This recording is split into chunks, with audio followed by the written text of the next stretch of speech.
बिस्मिल्लाहिर्रहमानिर्रहीम। Matric class new physics के हवाले से नई वीडियो के साथ हाजिर हैं। आज इंशाल्लाह हम डिस्कस करने वाले हैं speed of sound 11.2 topic 11th chapter sound का। इंशाल्लाह उसके बाद factors affecting sound, speed of sound को भी हम डिस्कस करेंगे। स्पीड ऑफ साउंड जो है यहाँ इन्होंने डिस्कस किया है और उसके बाद इन्होंने डायरेक्ट ये बात कही कि direct method for the determination of speed of sound in air. कुछ मेथड बताए हैं जो एक्सपेरिमेंट्स हैं, ठीक है, और बताया है कि हम अगर साउंड की स्पीड मालूम करना चाहें तो इस तरह कर सकते हैं, ठीक है। बताया है कि साउंड हमें पता है क्योंकि थोड़ा फास्ट जो है वो मूव करता है, तो उसको नापने के लिए, उसके स्पीड को देखने के लिए हमें कुछ ऐसे मेथड्स लेने पड़ेंगे जिनमें हमें ज़्यादा डिस्टेंस इस्तेमाल करना पड़ेगा, ठीक है, ताकि वो एक मेजर्ड डिस्टेंस कवर करके आए तो फिर हम उसका जो है स्पीड को मालूम कर सकें, ठीक है। फिर यहाँ दो मेथड्स दिए हैं और उससे पहले ये बताया कि experiments to determine the speed of sound. There are several experiments, कई किस्म के एक्सपेरिमेंट्स हैं जो हम कर सकते हैं, लेकिन यहाँ हम दो मेथड को इस्तेमाल करेंगे, ठीक है। ऑपरेटर्स भी जो है वो उनमें बता दिए जाएंगे। पहला मेथड जो हमारे पास है measuring sound between two points. दो पॉइंट्स के दरमियान हम साउंड को मेजर करेंगे, measuring the speed of sound directly between two points, ठीक है। अच्छा, उसके लिए हम क्या करेंगे? Number 1, two people stand at a distance of 100 metre apart. 100 metre दूर दो लोग खड़े होंगे, ठीक है। The distance between them is measured using a trundle wheel. Trundle wheel, यहाँ इसके बारे में बताया है कि एक ऐसा अपरेटस है जिसका जो एक चक्कर है वो एक ख़ास, सपोज हम कह लें कि आधा मीटर है, 1 मीटर है, यानी यूँ करके लेता है, ठीक है। तो उसमें क्या होता है कि जब वो एक चक्कर पूरा करता है तो यहाँ एक चीज़ जो है बटन होता है या एक क्लिकिंग चीज़ होती है, तो वो क्लिक करती है, ठीक है। जब वो एक ख़ास डिस्टेंस कवर कर लेता है तो हम उसको काउंट कर लेते हैं और इसी तरह हम उसको चलाते जाते हैं जिससे हम आगे उसके डिस्टेंस को काउंट कर सकते हैं। तो इस ट्रंडल व्हील के ज़रिए हम 100 मीटर का जो है वो डिस्टेंस जो है वो नाप के रख लेंगे, ठीक है। नंबर 3 हमारे पास ये कि 1 पर्सन हैज़ 2 वुडन बॉक्स। एक पर्सन, एक आदमी होगा जिसके पास किसी भी किस्म की वुडन बॉक्स का है या कोई भी ऐसी चीज़ होगी जो वो बजा सकेगा और बजा के उससे आवाज़ पैदा कर सकेगा, ठीक है। एक दूसरा आदमी होगा जिसके पास स्टॉप वॉच होगी, वो 100 मीटर के फासले पे खड़ा हुआ होगा, ठीक है, और वो स्टार्ट करेगा स्टॉप वॉच को जब वो सुनेगा क्लैप की आवाज़, ठीक है, और उस स्टॉप वॉच को एंड करेगा 20 क्लैप्स पे, यानी 20 क्लैप्स के बाद, 20 आवाज़ों के बाद वो जो वुडन ब्लॉक है या कोई भी चीज़ है उसके बाद उसको स्टॉप कर देगा, ठीक है।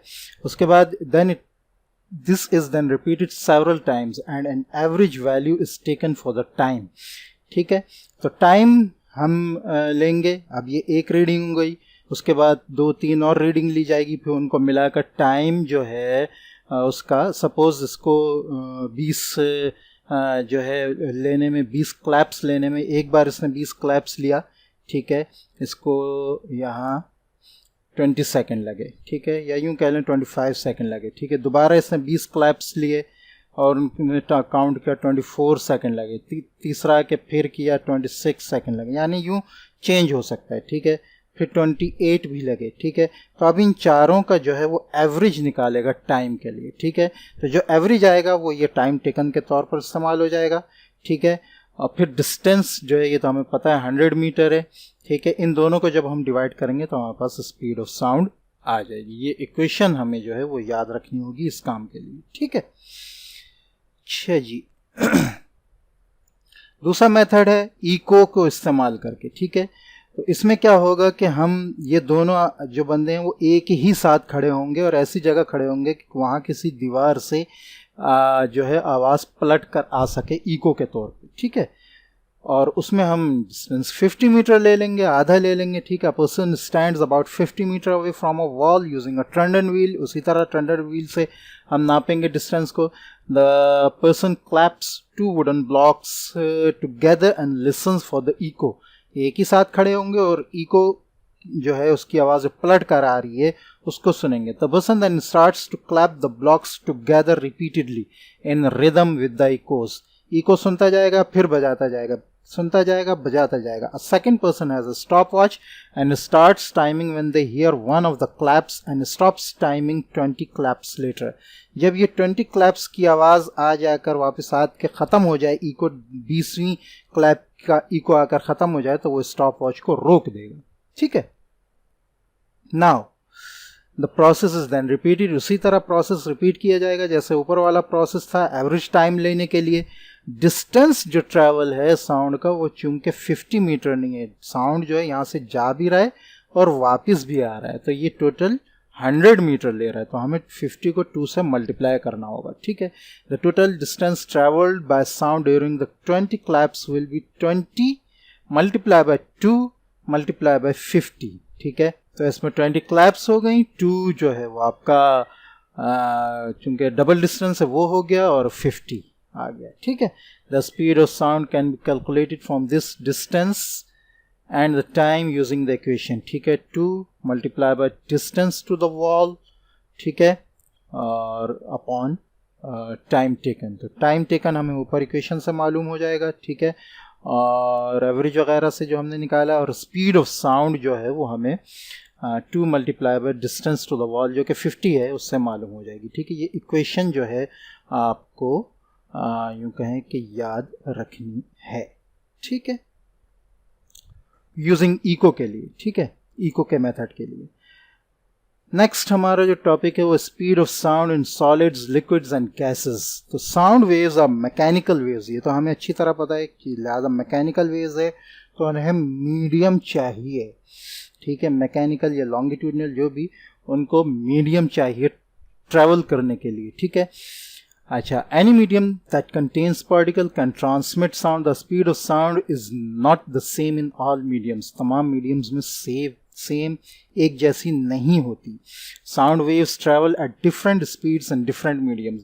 डिफरेंट मीडियम्स हैं, सॉलिड है, लिक्विड है, गैस है. ये 3 मीडियम तो आम हमें मालूम है. ठीक है. इनमें मुख्तलिफ इसकी स्पीड होती है. क्या होती है? Remember that the speed of sound depends on the properties. अच्छा, ये तो बता दिया कि मीडियम डिफरेंट होने की वजह से साउंड की जो स्पीड है वो मुतासिर होती है. दूसरा ये कि the speed of sound depends on the properties. कुछ प्रॉपर्टीज भी ऐसी हैं जिनकी वजह से स्पीड ऑफ साउंड जो है वो ऊपर नीचे होती है. तो अगर हम बात करें तो एक तो मीडियम्स जो हैं वो अफेक्ट करते हैं साउंड की स्पीड को. उसके अलावा कुछ प्रॉपर्टीज़ हैं जिनमें टेम्परेचर है, प्रेशर है, डेंसिटी है. ठीक है. डेंसिटी जो है, ये चीज़ें जो हैं, ये किसी भी मीडियम की ये चीज़ें जो हैं वो अफेक्ट करती हैं स्पीड ऑफ साउंड को. ठीक है. अच्छा जी. साउंड मूव्स, आगे इसने मीडियम्स का बता दिया. Sound moves faster in solid. ठीक है. सॉलिड्स में जो है वो फास्टर मूव करता है because the molecules, particles of solid are very close to each other as compare to liquid and gases. ठीक है. चूंकि उसके पार्टिकल्स क्लोज होते हैं, वो वेव्स को ज़्यादा अच्छी तरह जो है वो ट्रैवल करने में मदद देते हैं, जबकि लिक्विड और गैसेस के जो पार्टिकल्स हैं वो साउंड को जो है वो ट्रैवल करने में इतनी मदद नहीं देते. ठीक है. अगर हम बात करें गैस की, तो गैस में आमतौर पर जो स्पीड 1 होती है, लिक्विड्स में वो स्पीड साउंड की 5 टाइम्स हायर होती है उस स्पीड से. ठीक है. जबकि सॉलिड्स में जो है वो ऑलमोस्ट 15 टाइम्स हायर हो जाती है गैस के मुकाबले में. ठीक है.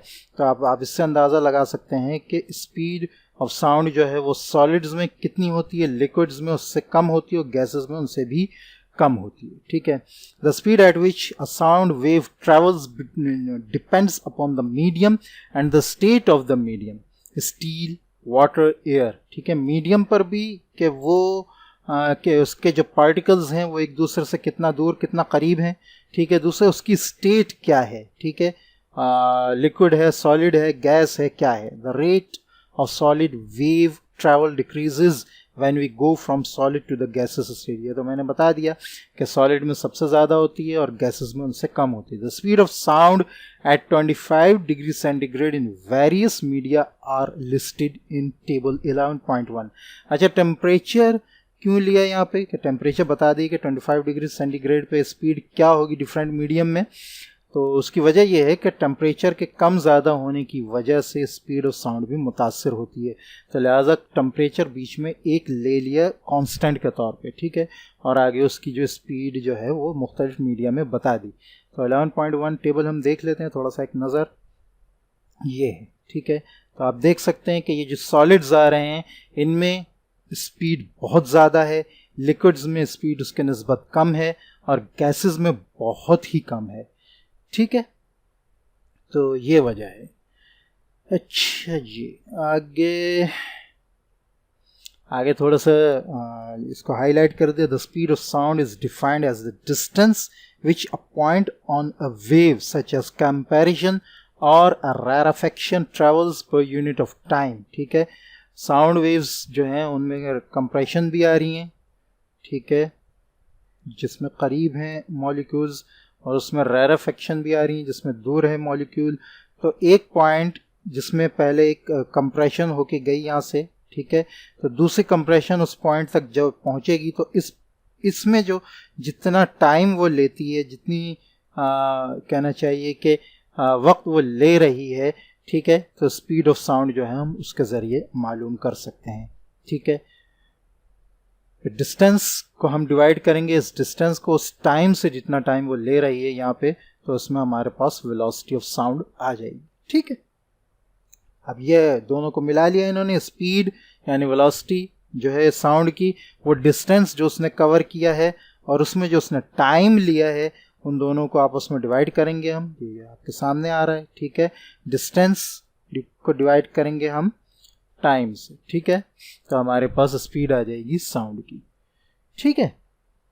इसको इक्वेशन में इन्होंने दे दिया v is equal to lambda t, where lambda is the wavelength of sound wave. It is the distance traveled by the sound wave in one time period.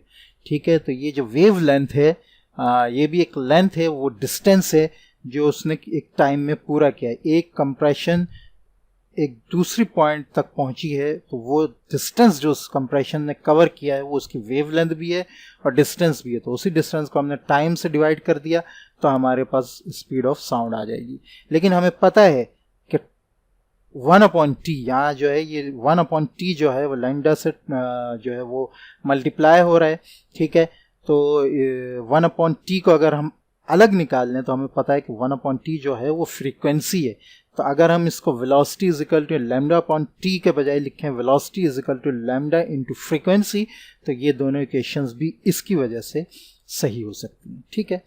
यानी इसको हम यूं समझ लें कि ये हमारे पास जो है ये यूं आ गया, v is equal to 1/t, ठीक है, मल्टीप्लाई बाय लैम्डा, ठीक है। ये थोड़ा सा अलग बन गया है। तो ये 1/t जो है ये असल में है फ्रीक्वेंसी, ठीक है। तो फ्रीक्वेंसी और लैम्डा को हम मल्टीप्लाई करेंगे तो हमारे पास ये इक्वेशन आ जाएगी, ठीक है। तो the speed of sound remains almost same for all frequencies in a given medium under the same physical conditions.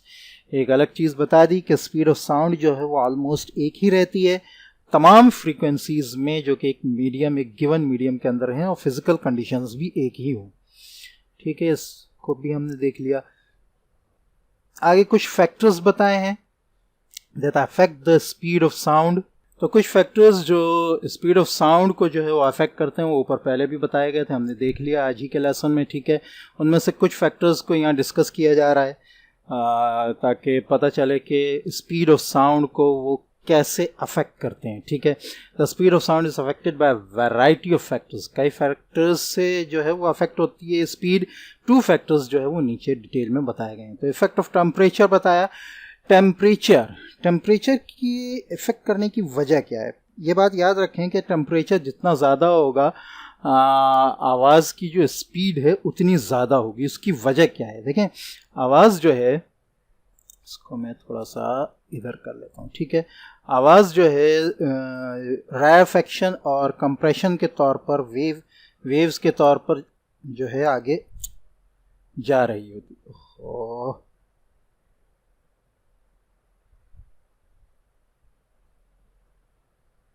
ठीक है, सपोज ये वेव्स हैं, ठीक है। अब जो जहाँ टेम्परेचर होता है, चाहे वो हवा हो, कोई भी जगह हो, तो वहाँ जो मॉलिक्यूल्स होते हैं ना, क्योंकि कहना चाहिए कि टेम्परेचर जो है वो मॉलिक्यूल्स की काइनेटिक एनर्जी की वजह से प्रोड्यूस होता है।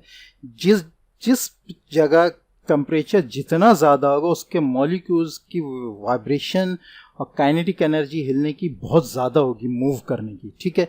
तो जैसे ये वेव्स जो साउंड की जब इन मॉलिक्यूल्स तक पहुंचती हैं, तो चूंकि ये पहले ही वाइब्रेट हो रहे होते हैं, इनकी जो काइनेटिक एनर्जी है वो ज़्यादा होती है, तो ये साउंड को मज़ीद और तेज़ी से इसको आगे की तरफ धक्का देते हैं, साउंड की स्पीड ज़्यादा होती जाती है, ठीक है।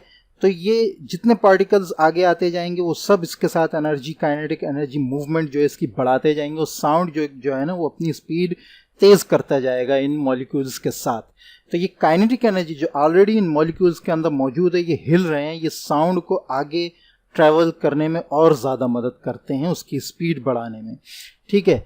और जब टेम्परेचर कम होता है तो काइनेटिक एनर्जी कम होती है, लिहाजा आवाज़ जो है उसमें काइनेटिक एनर्जी जो है वो काइनेटिक एनर्जी की वजह से आगे तेज़ी से नहीं बढ़ पाता साउंड, तो उसकी स्पीड भी नहीं बढ़ पाती, ठीक है। तो ये फिनोमिना है, ये जो है रीज़न है साउंड के जो है टेम्परेचर जहाँ ज़्यादा हो वहाँ तेज़ी से ट्रैवल करने का, कि उन पार्टिकल्स में काइनेटिक एनर्जी ज़्यादा होती है, वो ऑलरेडी मूव कर रहे होते हैं, तो वो आवाज़ को तेज़ी से आगे मूव करने में ज़्यादा मदद देते हैं, ठीक है।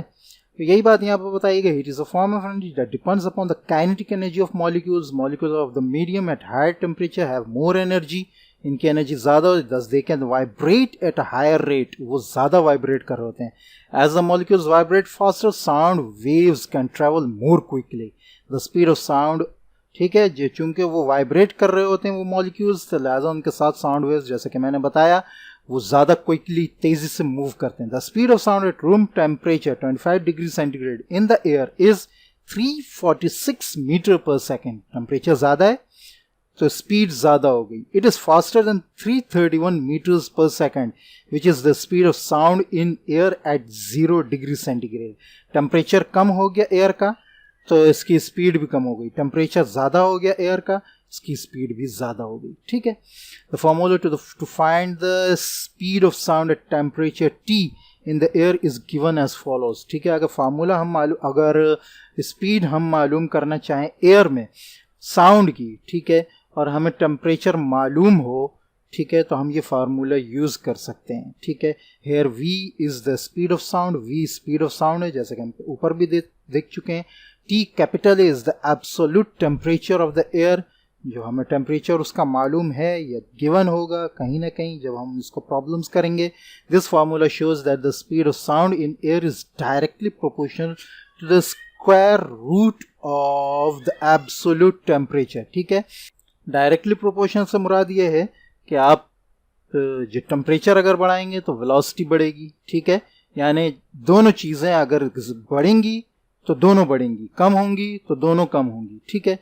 अच्छा, ये जो इन्होंने कहा कि it's directly proportional to the square root of the absolute temperature, उसको भी हम निकाल लेते हैं। असल में हुआ ये है कि ये जो है हमने अगर हम देखें तो ये देखें, ये न्यूमिनेटर में है, ठीक है। तो जो चीज़ इक्वल टू के बाद, इक्वेशन के बाद न्यूमिनेटर में आ रही होती है, उसको जब हम, बाकी चीज़ कांस्टेंट होती है, उसको जब हम प्रोपोर्शनल में लेते हैं तो वो डायरेक्ट प्रोपोर्शनल में आ जाती है, ठीक है। इट मीन्स इसको जब हम इस इक्वेशन को, ये असल में है स्क्वायर रूट, इसको मैं अलग से दोबारा लिख देता हूँ, V is directly proportional to the square root of temperature, ठीक है।